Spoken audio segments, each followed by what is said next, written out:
नमस्कार दोस्तों, मैं संदीप आपके अपने education channel the education hub पर स्वागत करता हूं। आज हम NEP यानी नेशनल एजुकेशन पॉलिसी के बारे में समझेंगे। जो राष्ट्रीय शिक्षा नीति जो बीजेपी सरकार लेके आई है, मोदी सरकार लेके आई है, उसके बारे में आज समझेंगे। उसके बारे में जो मोटी मोटी जानकारियां हैं उनको हम समझेंगे। और ये बहुत अच्छी पॉलिसी आई है। अभी ये पॉलिसी कैबिनेट में पास हो चुकी है। अब इसको संसद में जाना है और वहाँ मतलब एक अभी ये अमेंडमेंट है, एक बिल है। उसके बाद ये एक्ट बन जाएगा, एक कानून बन जाएगा और फिर ये शिक्षा नीति लागू हो जाएगी। तो इसके बारे में समझते हैं। देखिए, ये जो नेशनल एजुकेशन पॉलिसी है, राष्ट्रीय शिक्षा नीति, ये बीजेपी ने 2014 के मैनिफेस्टो में डाल दिया था कि हम इसको लेके आएंगे। और ये तीसरी शिक्षा नीति है। अब तक हमारी 3 शिक्षा नीति आ चुकी है। इससे पहले 1968 में पहले आई थी। पहले कौन 1968 में फर्स्ट आई थी, पहली शिक्षा नीति आई थी। 1968 में पहली और 1986 में दूसरी शिक्षा नीति आई थी। ये राजीव गांधी जी के समय पे आई थी, राजीव गांधी के समय पर।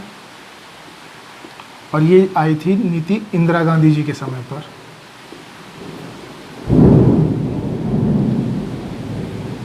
ये नीति कब आई थी? ये नीति आई थी इंदिरा गांधी जी के समय पर आई थी। अब देखिए, ये जो पॉलिसी है NEP नेशनल एजुकेशन पॉलिसी, ये तीसरी पॉलिसी है जो मोदी सरकार के समय में आई है। और जब 1968 में पॉलिसी आई थी तो ये उसका आधार था काठौरी कमीशन। काठौरी कमीशन के आधार पर ये नेशनल एजुकेशन पॉलिसी बनी थी। और उस पॉलिसी में काठौरी कमीशन ने कहा था कि अगर GDP का 6%, कितना GDP का 6%, अगर कोई भी देश GDP का 6% अपनी शिक्षा पर नहीं खर्च करती है तो वह देश आगे नहीं बढ़ सकता है। तो उन्होंने कहा था कि GDP का 6% खर्च करना ही होगा अगर अपने देश को आगे बढ़ाना है। लेकिन दुर्भाग्यपूर्ण अभी तक भारत में 6% GDP का खर्च ही नहीं किया जा रहा है शिक्षा पर। 1986 के बाद अभी ये शिक्षा नीति जो आई है 34 साल के बाद आई है। अभी एवरेज जो शिक्षा नीति जो खर्चा चल रहा था वो GDP का लगभग 3%, अभी 5 साल से लगभग 4% चल रहा है। जो केंद्र सरकार और राज्य सरकार मिलकर जो एक्स्ट्रा खर्चा देती है वो 10% है। मतलब अभी जो करंट में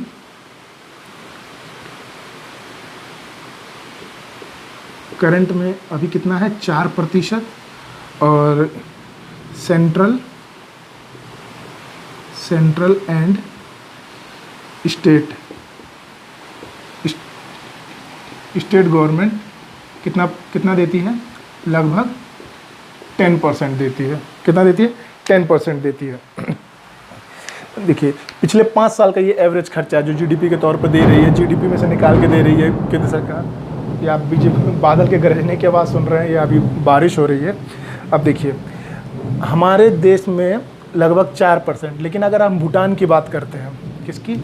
भूटान की। एक मिनट मिटा देता हूँ। अगर हम भूटान की बात करते हैं तो भूटान अपने GDP का लगभग 7.5% शिक्षा में देता है। और जिम्बाब्वे की बात करें, स्वीडन की बात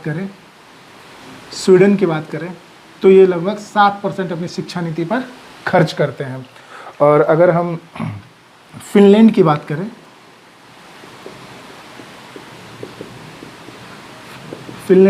तो ये लगभग 6% खर्च करता है। फिनलैंड की बात करें तो ये कितना करता है? 6% खर्च करता है। और किर्गिस्तान और south Africa, Kyrgyzstan and south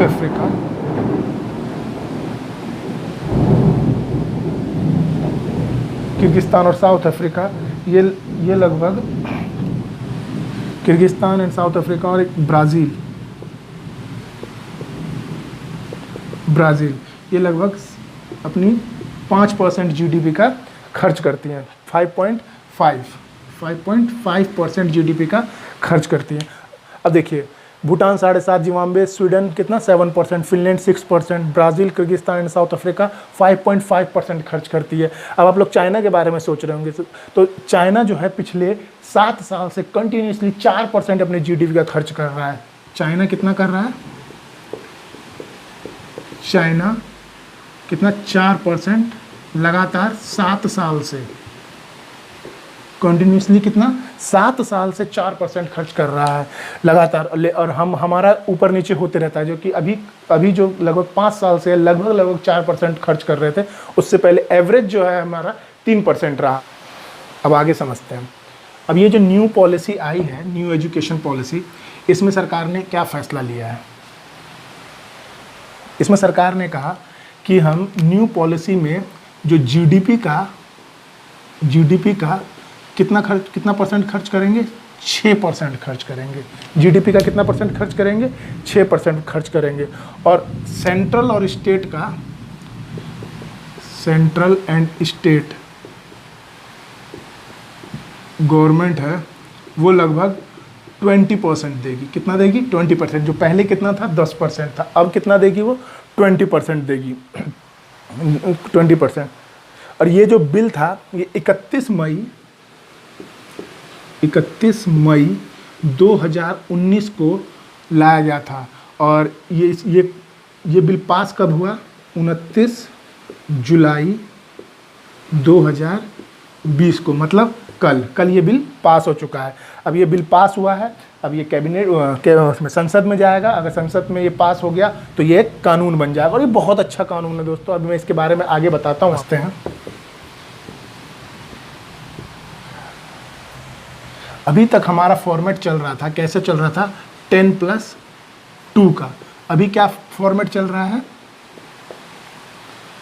10+2 का। अब इसको बदल के 5+3+3+4 कर दिया गया है। ये जो 5 साल है, इसमें 5 साल में से 3 साल प्राइमरी स्कूल के होंगे, और पहले जो 3 साल हैं, 5 साल के पहले 3 साल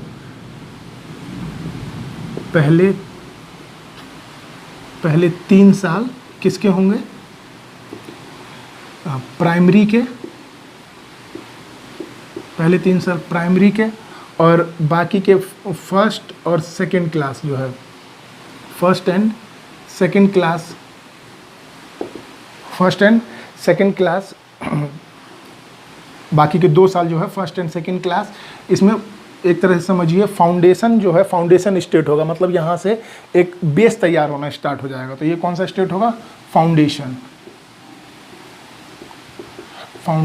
उसके बाद 3 जो बाकी ये जो 3 साल है, 3, 4th और 5th क्लास तक, 3, 4 और 5th क्या, ये 3 चरण में होंगे। उसके बाद बाकी के 3 साल 6, 7, 8, बाकी के 3 साल 6, 7, 8, और वो जो बाकी जो 4 साल रह गए उसमें 9, 10, 11 और 12 इस तरह का फॉर्मेट तैयार किया गया। पहले 3 साल प्राइमरी, और उसके बाद 3 साल प्राइमरी, फर्स्ट और सेकंड क्लास के लिए फाउंडेशन एक बेस तैयार किया जाएगा। फिर अगले 3 साल 3, 4, 5th के लिए, उसके अगले 3 साल 6, 7, 8 के लिए, और बाकी 4 साल जो है 9, 9, 10th, 11th, 12th, मतलब इस तरह से इसको बांटा गया है। अब देखिए इसमें जो है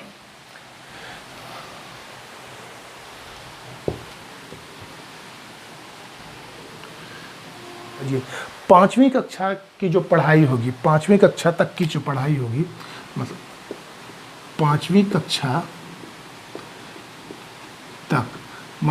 कक्षा तक की जो पढ़ाई होगी आपके अपने मातृभाषा में होगी। मतलब जो भी आपकी लैंग्वेज है, अगर आप हिंदी स्टेट में रहते तो हिंदी, केरल या साउथ में रहते तो उस भाषा में, नागालैंड में रहते तो इंग्लिश में, जो आपकी प्राइमरी जो लैंग्वेज होगी उस भाषा में आपको 5वीं कक्षा तक पढ़ाया जाएगा। और 6ठी से ही आपको कंप्यूटर की कोडिंग सिखाई जाएगी। जैसे ही आप 6ठी क्लास में आते हैं, जो बच्चे हैं जो 6ठी क्लास में आते हैं, उनकी कंप्यूटर कोडिंग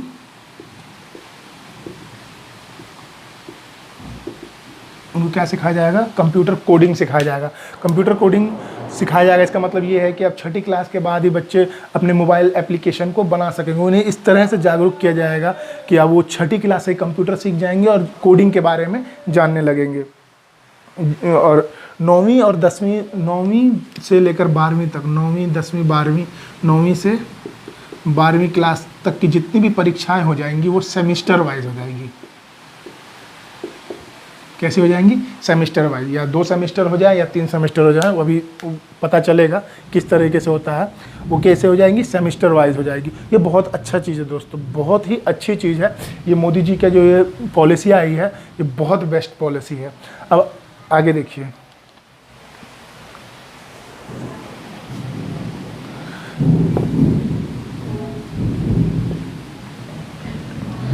इस पॉलिसी में एक आया है मल्टीपल एंट्री, मल्टीपल एंट्री। इस देखिए, multiple entry and exit system का मतलब क्या है कि आप BA BCom BSc जो भी कर रहे हैं और किसी कारणवश आप ड्रॉप कर जाते हैं, मतलब 1 साल पढ़ने के बाद आपने छोड़ दिया, आपका मन नहीं लगा, या आपने क्या कहते हैं 2 साल पढ़ाई की उसके बाद छोड़ दिया, ड्रॉप कर दिया, या आप शुरुआत में BCom पढ़ना स्टार्ट किए या BA पढ़ना स्टार्ट किए और आपका मन लगा नहीं यार ये तो गलत है, इसमें मेरा मन नहीं लग रहा, हम किसी और चीज़ को पढ़ते हैं। तो उसमें होगा क्या, जैसे कि मान लीजिए आपने बीटेक के फर्स्ट ईयर में एडमिशन लिया, बीटेक के फर्स्ट ईयर में एडमिशन लिया और आप 1 साल बाद आप उसको ड्रॉप करना चाहते हैं, 1 साल के बाद आपका मन नहीं लगा पढ़ने में तो आप उसको छोड़ना चाहते हैं, तो आपको बीटेक के फर्स्ट ईयर की इस ईयर का एक सर्टिफिकेट मिलेगा। बीटेक में जहां आपने 1 साल पढ़ाई की तो आपको 1 साल का सर्टिफिकेट दिया जाएगा। अगर आप बीटेक 2 साल पढ़ते हैं तो 2 साल पढ़ने के बाद अगर आप ड्रॉप करते हैं तो आपको 2 साल का डिप्लोमा का सर्टिफिकेट दिया जाएगा। यदि आप 3 साल या 4 साल पढ़ते हैं, जैसे कई कोर्स हैं जो 3 साल के हैं और बीटेक 4 साल का, अगर आप 4 साल पढ़ते हैं तो आपको उसकी डिग्री दी जाएगी। मतलब आप कभी भी कहीं भी छोड़ते हैं तो आपको इससे नुकसान नहीं होने वाला है, आपने जितनी पढ़ाई की उस हिसाब से आपको सर्टिफिकेट प्रोवाइड हो जाएगा। और 4 साल के बाद फिर आप MA कीजिए और MA के बाद MPhil करना होता था और MPhil के बाद PhD। जब तक आप MPhil नहीं करते थे PhD नहीं होती थी, और इसलिए अब क्या है कि आप MA के बाद डायरेक्ट PhD कर सकते हैं, MPhil को हटा दिया गया है। और ये तो मैंने बता ही दिया कि 5वीं कक्षा तक की जो पढ़ाई है मातृभाषा में होगी, इसमें त्रिस्तरीय भाषा को भी शामिल किया गया है। त्रिस्तरीय भाषा हिंदी, इंग्लिश और जो आपकी जो अपनी लैंग्वेज होगी उसमें पढ़ाई होगी। और इस नीति में दोस्तों ये भी बताया गया है कि बहुत सी अलग भाषा को भी सिखाया जाएगा, जो अलग अलग भाषाएं होंगी उनको भी सिखाया जाएगा। मैट्रिक के बाद सोचते थे कि हम कॉमर्स पढ़ें या साइंस पढ़ें या BA पढ़ें, अब क्या होगा कि आपको जो भी पढ़ना है, मान लीजिए आपको मैथ पढ़ना है और मैथ के साथ साथ आपको हिस्ट्री में भी इंटरेस्ट है, तो आप मैथ भी ले सकते हैं और हिस्ट्री भी ले सकते हैं। इस तरह की नीति आने वाली है कि आप मैथ के साथ साथ हिस्ट्री भी पढ़ सकते हैं। और कॉलेज में जैसे आप मान लीजिए आपने कॉलेज पास किया और आपको एक अच्छे संस्थान में पढ़ना है, जैसे आपको दिल्ली यूनिवर्सिटी में पढ़ना है या फिर पटना के साइंस कॉलेज में पढ़ना है, कॉमर्स कॉलेज में पढ़ना है, तो इन कॉलेजों में एडमिशन के लिए 90%, 80% इस तरह के नंबर चाहिए होते थे। लेकिन इस शिक्षा नीति के अनुसार अब क्या होगा कि एक कॉमन एप्टीट्यूड टेस्ट होगा। क्या होगा? Common CAT, common aptitude test, common aptitude test होगा। Common aptitude